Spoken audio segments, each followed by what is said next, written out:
we are going to have a showdown of the two most popular flagship devices on planet Earth. This is the brand new S21 Ultra from Samsung. It has Ultra in the name, so you know it's got to be good. I have 3 extra ones. That's because I'm going to be having a live giveaway very soon. Make sure to subscribe so you don't miss it. Also, I should mention, we have later cases for both of these devices. Both flagships fully covered. I sent both Mo and Kirk out with one of these rigs, one of these things right here, and they placed one of each flagship in this unit and went into the wilderness for some reason in order to test each of these 2 flagship level cameras without me knowing which is which.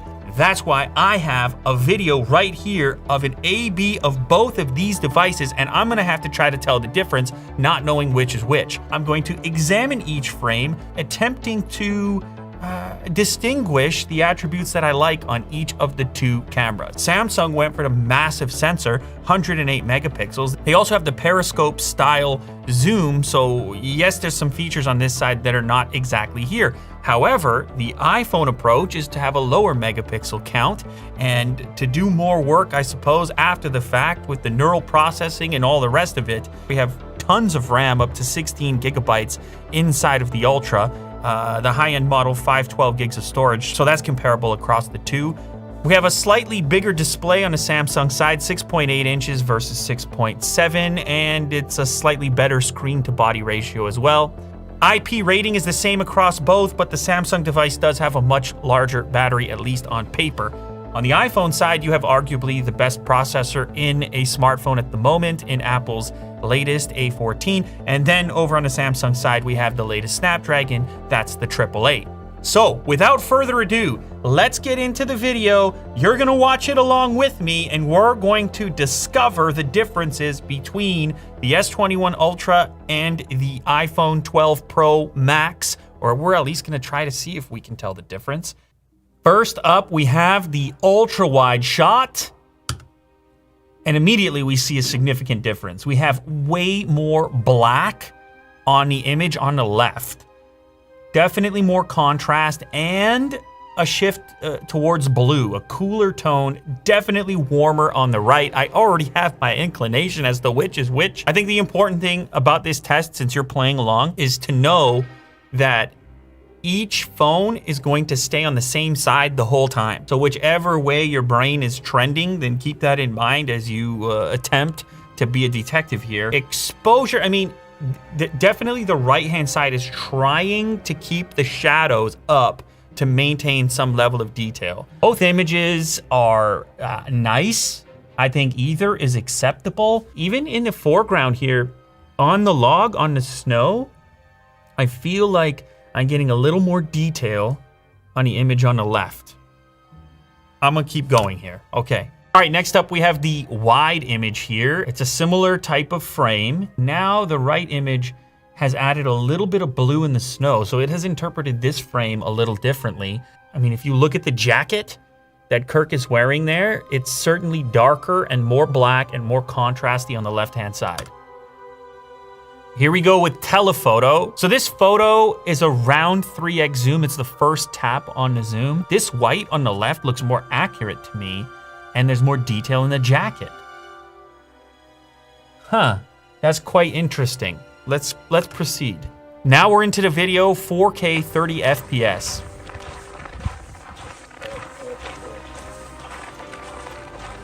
Now here we're gonna be looking at a couple things, obviously exposure. Somebody fell. That's the second wipeout you took today. But that's kind of a good test, I guess. It looks quite a bit different. The right one remains a little smoother through your fall. The green is more saturated on the image on the left. It's more muted in the image on the right. However, I've seen this jacket in real life, and I feel like the right one is probably a little more accurate than the left, but it's subtle. It's a subtle difference. Both are really nice 4K video, and even without the extra stabilization turned on. Okay, now the right one is far more stable than the left. And this is with just default settings on the video mode. I see flickering in the snow a little bit. There's an exposure thing happening where the exposure is shifting a little bit. It's struggling a little bit. 4K 60 FPS. Ooh. Oh, wow. So what's interesting here is the footprints in the snow. On the left-hand side, it's tremendously more detail where it's a little bit blown out on the right, or at least tougher to pick up all the details in the snow. The left one just looks a lot higher resolution. I mean, I know that they're both 4K, but it just seems, I don't know if there's some sharpening added there or if it's an exposure choice that's happening automatically in the camera, but certainly the left one is resolving a lot more detail. But I'm still getting a little weird flickery thing as the pan takes place.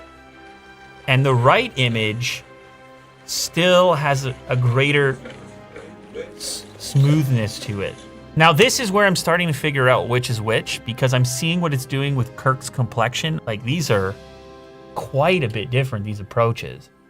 He has a lot more color in the image on the left, and he's a lot more pale in the image on the right. Wow, that's a much different approach here. Now I'm a bit screwed up. Now I am a bit screwed up. I'm the only one in here, by the way, that doesn't know which is which, but interesting. Here we get a sense for the depth of field as the focus shifts to the bark, and this is good for an autofocus test as well. Ooh, close focusing test. Interesting. The camera on the right for sure can focus closer. They both can focus pretty close, but the camera on the right can focus closer. Huh.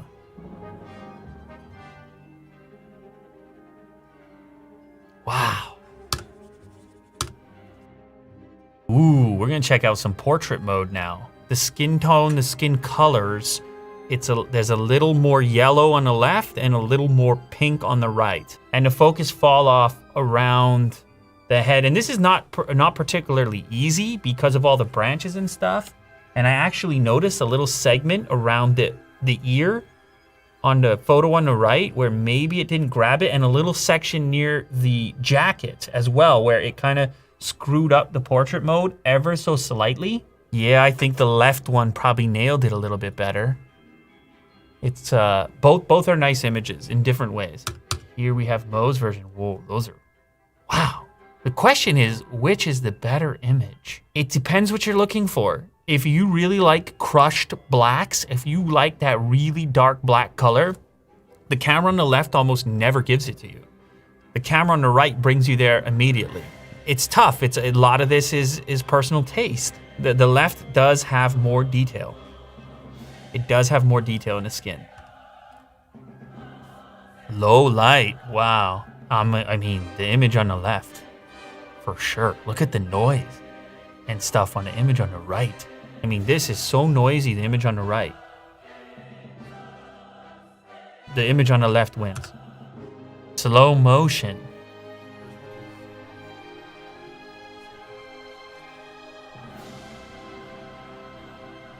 So it's 240 FPS, 1080. There's interesting things that are happening to the exposure here in the indoor environment, especially around color temperature. Oh, this is an interesting clip. The clip on the left is really struggling with exposure. It has blown out his thumb, and the wall is nowhere near black. It's very gray, so there's some guesswork going on there. The right-hand side is a lot more true to life here. Wow, this is a tough challenge right here. Close focus. Oh, so the one on the right has like basically macro. That's on the main camera. The dollar bill is touching the phone. Wow.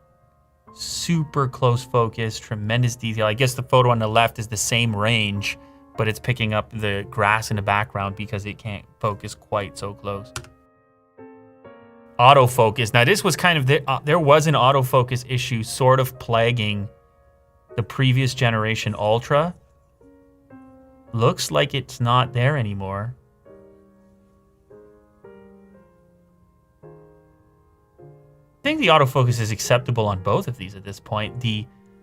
Obviously the left one, the approach is a slower transition between focus points, which some may prefer. It's a more action-like type of footage on the right-hand side. It snaps into focus faster.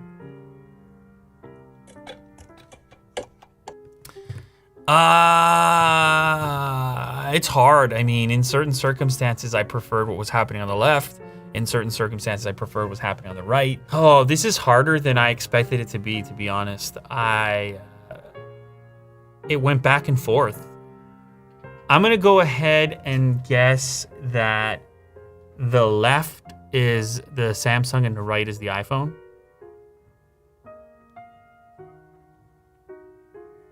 The left is the iPhone and the right is the Samsung.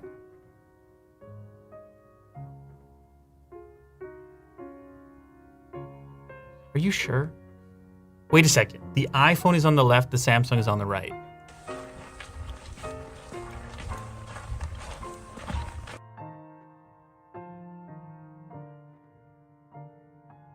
Wow, interesting. Wow, this is really interesting. I feel one thing that kind of surprised me is how close these have become, and the fact that it wasn't as easy as I thought it would be to tell the difference between the two, at least immediately. The portrait mode maybe should have been the giveaway for me. That once I saw the complexions and I saw that sort of yellowish, more yellowish hue in the skin tones, I probably should have said, okay, that's got to be the iPhone. But the thing that threw me off was the exposure struggling on the snow. I was like, that's got to be the new phone with the new software. And because I had autofocus issues with the last generation of the Ultra, I was like, maybe there's some sort of software problem or update necessary, because that looked really bad to me. But yeah, it's a little bit of this and a little bit of that. I guess maybe that's to be expected when you're talking about 2 leaders in the segment at this, at this type of price point. But I guess I kind of expected the iPhone to do a little better, maybe. If I had to post this picture immediately, I would pick the one on the left. The wide. Here, I think I still take the iPhone photo. That one is tough. Only reason I'm gonna give it to the iPhone again is because of the snow being what I perceive to be the color of the snow and the Samsung going blue. Our first video, that was weird, man, because here he falls and Samsung device is super stable. Now, maybe it's just the way you fell. And then you look at this frame here with him laughing, and the face is just so much more detailed on the right-hand side. In this video clip, I'm gonna take the Samsung. This one really surprises me. In this case, the iPhone looks a little less natural in the coat color, which I've seen in real life. So I'm gonna take the Samsung one here as well. This 4K 30. Now the running one is really what screwed me up. The iPhone is just going nuts, trying to figure out exposure, and so much so that it would be distracting to have that in your clip. And also in the default stabilization mode, there are more stabilization modes on the Samsung. The right is just a more pleasing, smoother movement. 4K 60 FPS. We have blue snow from the Samsung device again, but I can't accept the flickering. I'm taking the Samsung again. Yeah, I'm taking the Samsung again. It feels like photo mode is going to the iPhone and video mode is going to the Samsung. Because now I'm into portrait mode, and I remember that the iPhone was the superior one there as well. So I give portrait to the iPhone. Night mode, iPhone wins. Slow motion, the hand is blown out. It's just not good looking. Yeah, I mean, the Samsung slow-mo here looks way better. Close focus, we already covered this. It's not even close. It goes to the Ultra model. And then autofocus, where I expected the iPhone to kill, the Samsung is tight now. I think most people are gonna appreciate just fast, find the focus fast. So I give that to Samsung as well in that exact circumstance. And then Samsung gets the bonus because it has the extra cameras. A 10X, I mean, that's ridiculous. That is a really usable 10X. That's optical 10X. 100X is obviously the software coming into play here. you have it if you want to, I don't know, be a weirdo, but and then it can shoot in 8K. Whoa! It can shoot in 8K 24 frames, and that is cinematic. The snow is still blue, but yeah, Samsung wins.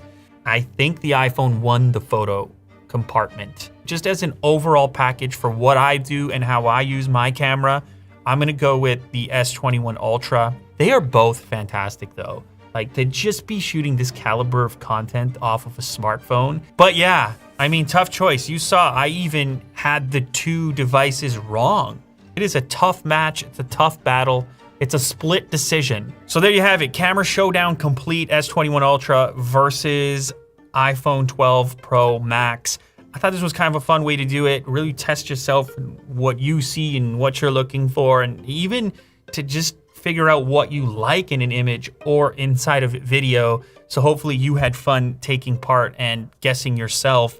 Remember, I do have an S21 Ultra giveaway coming up very soon, so make sure to subscribe for that. We're gonna do it live like I did for that iPhone giveaway previously. I have one silver S21 Ultra and two phantom black S21 Ultras. And I also need to remind you of the later case launch for the new devices, as well as some of your favorites like the new blue for the variety of iPhone 12s. So go check out later case. Link will be down in the description, and pick up what is, I mean, I think one of the best accessories you can throw on your smartphone. So go click the link in the description and check that out too. Stay tuned for the giveaway.